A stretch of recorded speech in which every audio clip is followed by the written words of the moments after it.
We're ready. In 5, 4, 3, 2, 1. Hello everyone and welcome back to another episode of Navigating Entrepreneurship. Today I am joined with some amazing people. So I am joined with Lex and Josh, who are co-founders of Capital Moments.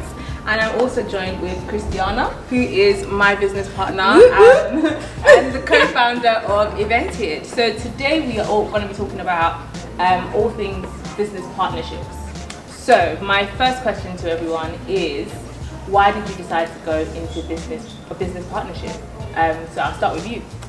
So the journey or the story is kind of mixed in some way. So both myself and Jay, we used to write about like finance, economics, coming out of university. So we had similar concepts. Then a mutual friend of ours was inspired. They created their own blog. Yeah. And then Jay came up to us, he was like, oh, why don't we just come together and do it under one platform? Right. So I came up with a name. But the real passion behind it was kind of helping the next generation.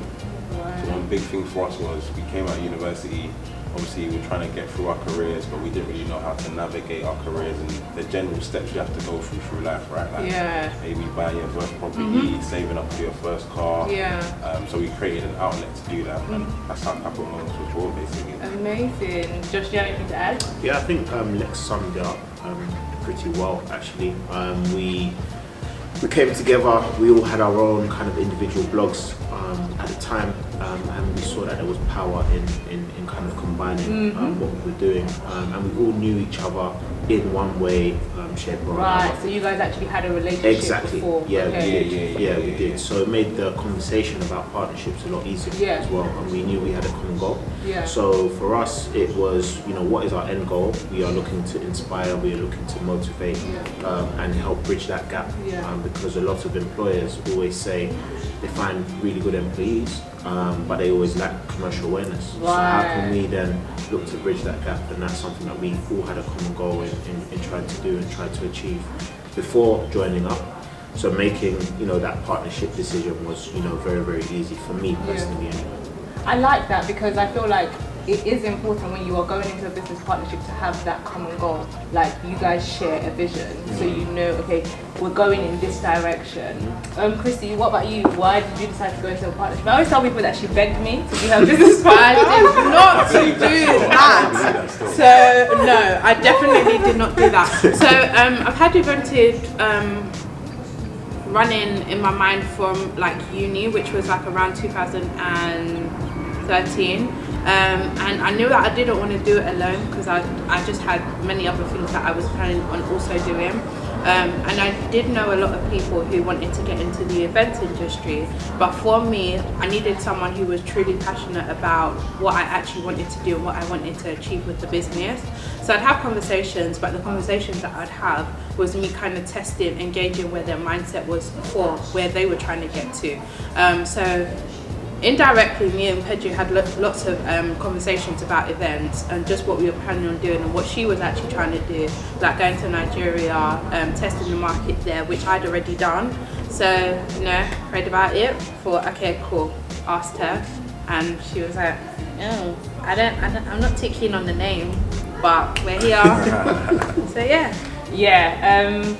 because I never actually thought I would ever be in a business partnership. I just always thought I'd do it myself, but I thought I'd do it myself 10 years later. So her then asking me about it kind of pushed me to think, okay, actually, there's power in numbers. So if we can actually do this together, I don't have to wait 10 years when I've built my career to a certain level before I could do it. We can actually do this together and now. And I do feel like, collaboration, like you said, really does help. And when you are with someone who has the same drive and goals as you and vision as you, it really does help when it comes to a business partnership. So I mean, from your experiences, what would you say some of the pros and cons are of being in a business partnership? I think obviously as an individual you have full autonomy over what you can decide to do or what time you want to do it. So you might have an idea, say okay cool, we should do this event, but then you've got to wait to have a discussion with others to get their buy-in and then move forward. So maybe that's one of the kind of issues. At the same time, if you're relying on only yourself to bring ideas, that also slows you down because there's more power in numbers, right? So you could have an idea and I'm like, all right, I never thought of that. So then you can go with that idea. Or someone else might have an idea. So obviously the kind of losses of it is the fact that it slows things down. Yeah. But by more people, you have more ideas, which actually makes you have more momentum. Yeah. You're able to deliver more to your audience. So I think that's been a bonus, 100%. And just to add, I think also efficiency as well. Right. Because everyone has different skills and brings something different to the table as well. So, you know, there were things where I've maybe had some experience in, Lex has had, you know, experience in, some of the other guys have had, you know, very extensive experience in certain areas, and they can run with stuff a lot faster than if I was to go and learn how to do it. So I think, you know, just having that efficiency in the numbers as well definitely played a big part as well. I think the only thing I'd add on to that as well is kind of relationships and network. Yeah. So you as one person, you may know a lot of people, have a lot of relationships to build something, but by building with others, it extends tenfold, 20 Yeah, times. absolutely. So, like, it's crazy what your network can do. So like, even when we started, although we have a lot of mutuals, just for others outside of that, they come to your events, then other people come to your events. So it just starts rolling like a snowball effect. Absolutely. I love that. I was even going to add to what you said, because you said although sometimes it does slow it down, I think when you do have a lot of work to do, it actually helps when you can divide it amongst the different 100%. people. So sometimes, although decision making might be slowed down, getting the work done can actually be quicker. So yeah, Chrissy, do you have any pros or cons of being I mean, a business the partner? con that I would say is sometimes like coming into like disagreements of certain things when you don't see eye to eye on certain things. But I think as business partners, being able to have, you know, that relationship and rapport amongst each other to honestly discuss certain things that would be difficult for others, and then breaking it down as to, okay, this is why I think it would work, or this is why I wouldn't think it would work, and then just, you know, deciding on that. I think it then makes it easier to have those difficult conversations when they do come about, when they need to. I think yeah, just to kind of touch on that, I think as long as there's a mutual respect between the parties involved, and you're able to have a constructive conversation as opposed to a slagging match. That's definitely. when you know, there's always going to be disagreements, there's always going to be differences in opinions. You know, I may think we should do something this way, and Lex may think we should do it a different way. But as long as if we can, you know, get our points across and come to some sort of mutual agreement without insulting one another, I think it's healthy. So just to get a bit personal with you guys, since we're talking about decision making, how do you guys make decisions when it comes to decisions regarding Capital Moments? But I'm trying to think, early on, it was kind of like balance between the two of us. Some of the guys had like other involvements at the time when we started off like in our first couple of years. So it wasn't really difficult per se. I think we had the same idea and it was running with it. So like, I think we wrote an ebook, but we both had the same idea of writing an ebook to help the next gen. So it was like a joint decision. And then once we started to build a following, the natural progression was start doing events.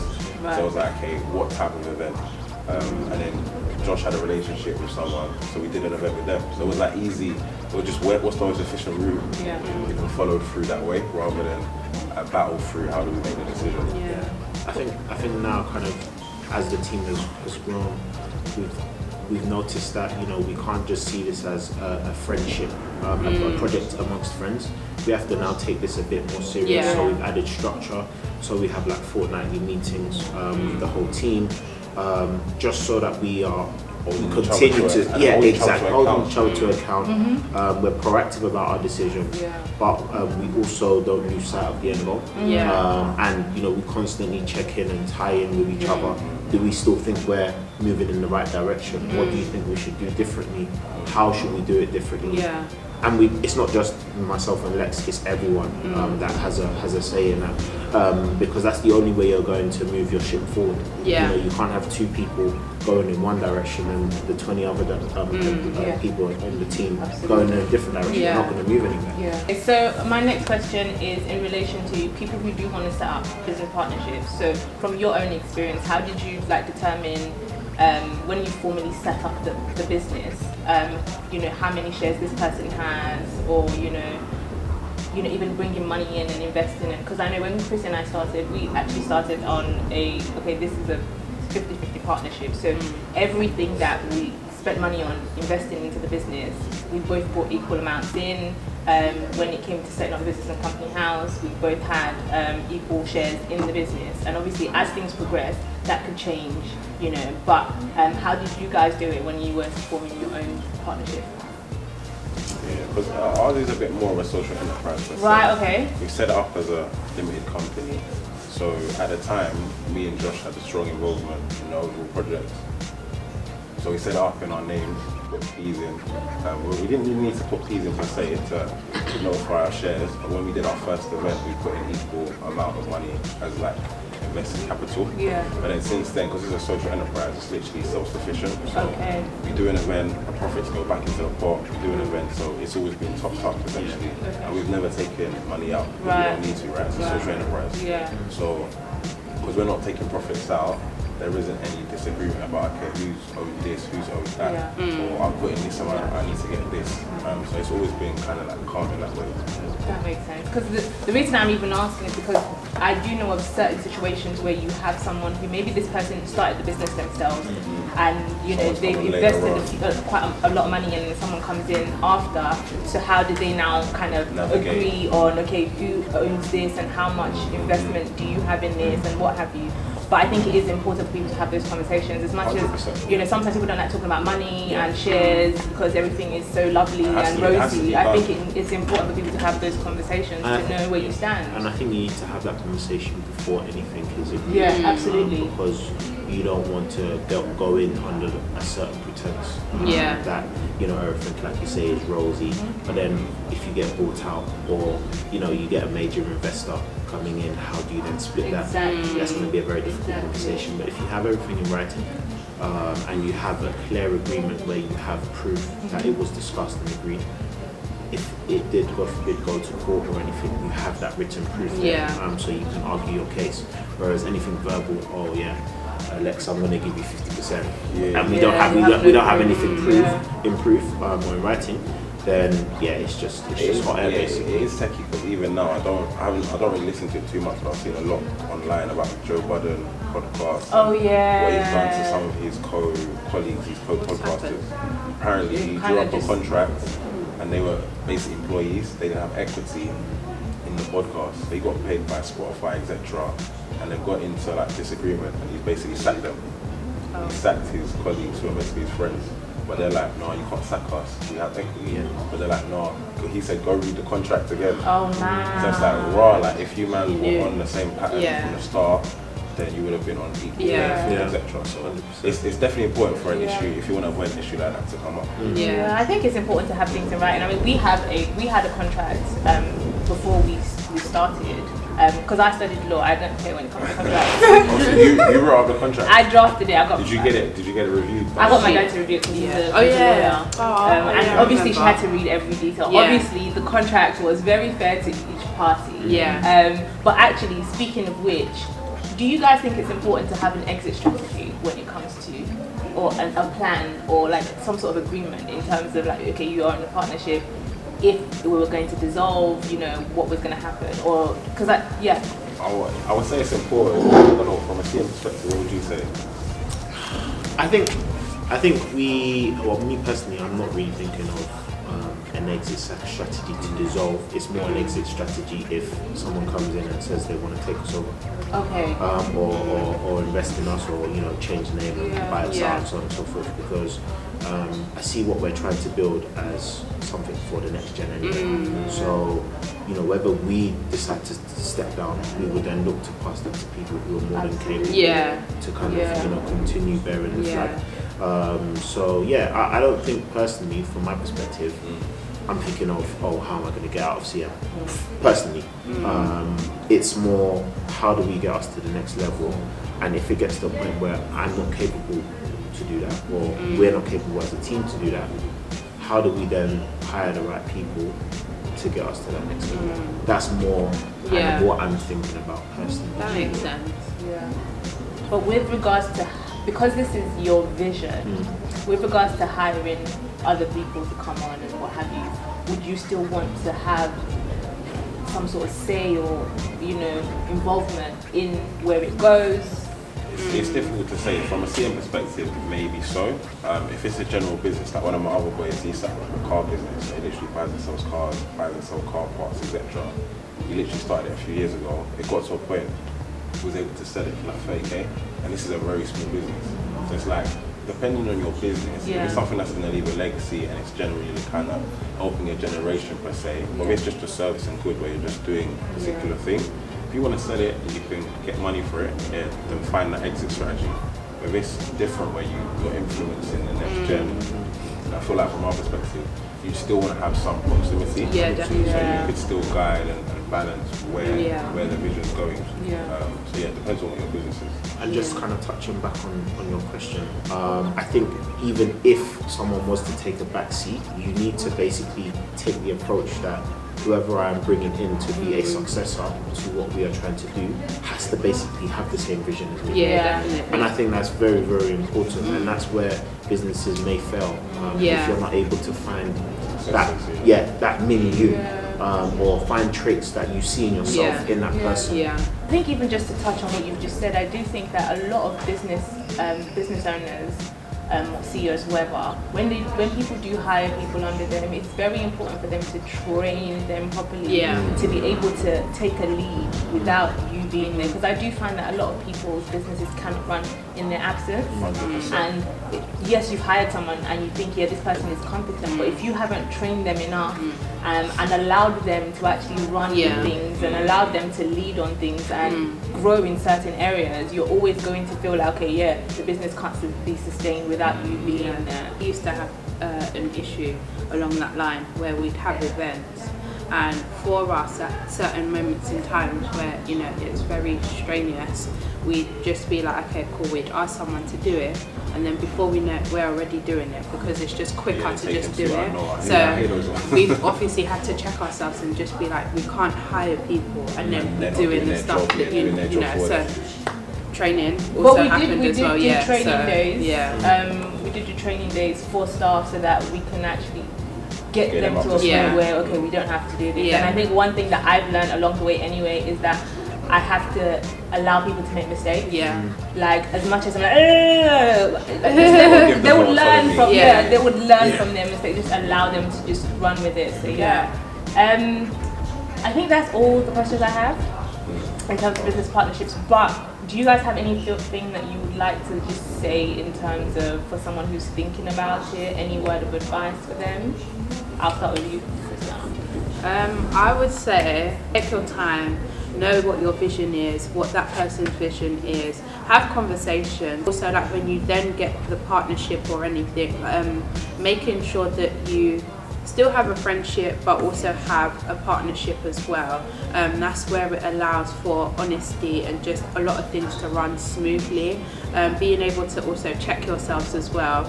These things aren't difficult when you've had those conversations as to, okay, remember our goal, etc. This is what we need to do. This is not what we're doing. Do you know what I mean?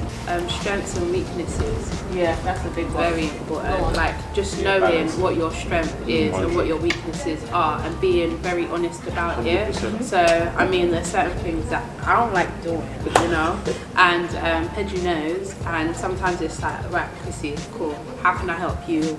Or how do I make it easier? Do you know what I mean? But you still have to do this, do you know what I mean? And then I have to do certain things that she might not necessarily like doing. I mean, there's one thing we don't like doing, but she usually just takes the ball. But I always take it for the team. But I think that's very important. If you are not friends like that, or you didn't really know each other like that before, I think it's important for people to do their due diligence. Like literally dig deep and find out whatever you need to find out, because this person on the surface might seem great, but do you know what their work ethic is like? Do you know if they're honest, they're people of integrity? These type of things you need to know. But what about you, John? I think kind of touching on what you've just said, even friends, you need to do your due diligence as well, and sometimes you have to kind of do it subtly as well. So for example, how do you judge someone's work ethic? Let's say, for example, they're all planning a holiday. Who's the most proactive? Who's the person that's bringing ideas to the table? No, but it's very, very important. And reminded me of something. This guy's about tricks about No, but it actually makes sense. It actually makes sense. How would you know? Yeah, because what I'm saying is that if you have someone who's just there, it's like, it's fine. You get into business, you start putting ideas on the table. That person's not saying anything, there's no pushback, there's no challenge. And then you start thinking, why are you even here? Let me do this. Exactly. I mean, that's a very a very superficial way of looking at it. But you know, what I'm trying to say is that you can find traits in people without necessarily going directly into business with them. If you are going into business with friends, yes, you're going into business with a friend, but you want to make sure that that friend is not just a friend in business, it's a business partner in business. Because there's a very clear distinction between the two. Because if you're going into business as friends, there may be a lack of seriousness. But if you are business partners, you have that element of we're going for the same goal. We're going to hold each other to account. You may feel less comfortable as a friend going to a friend and saying, "Oh, look, you're not pulling your weight." But as a business partner, if you have the same goal, you're going to do it. So you have to try and make that clear distinction as well. And I think it's even more important when you're going in and you've had a prior relationship before as a friend. Whereas if you are, you're not that close, or you don't have a relationship, you wouldn't feel any type of way to check them, So I think that's very, very important. And then I'd say enjoy it, enjoy the experience. Even the difficult ones. 100%. We've learned so much. Like just with Lex, I've learned so much about how he works, how he is as a person, and I'm sure it's the same with me. But we've grown in our, not just in our friendship, but in our business partnership as well. Because, like I say, we have a similar goal. And we're working towards the same thing. And just knowing that you have someone who's on the same page as you, it's refreshing. Because then you know that what you're doing and the time that you're spending isn't going to be wasted. So that's what I'd say. Yeah, just enjoy the experience, enjoy the moments, and just hopefully you have fantastic business partners to work with. Thank you. And what about you?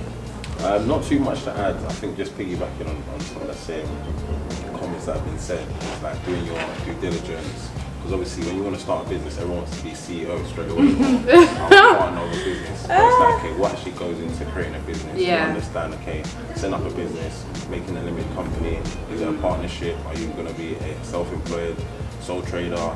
Going through, okay, who's going to do my accounts? Who's going to do my taxes? What's my long-term vision? What am I going to do in 2 years and 3 years, etc. So like thinking through what you actually want to do before you just dive in deeply. And to the same point, when you want to go into a partnership with someone, understanding the person behind that. Like, are they the person, like literally when we started the business, we obviously just started our careers to some extent. It's like, okay, when work's pulling you, are they still going to push CM? So there was times like one of my first projects at my firm, I was going to Paris every week. It was nuts. Like I was literally doing CM stuff on the train to Paris, or Jay went to America for a bit as well earlier on. It was like, he was still committed to CM whilst not being in the country. It's like having those moments and those challenges, are you going to have a partner that's going to go through them with you? So I think that's key as well, just knowing the person you're in bed with, essentially. So definitely that's important. Thank you guys so much. This has been a nice and interesting conversation. Thank you so much for joining, and I hope you guys found this video useful. If you have any questions or comments about business partnerships, just drop one in the description box below. I'm going to link Capital Moments social media handles here as well, so check them out, and Evented as well. And I'll see you guys in the next episode. Bye. Thank you.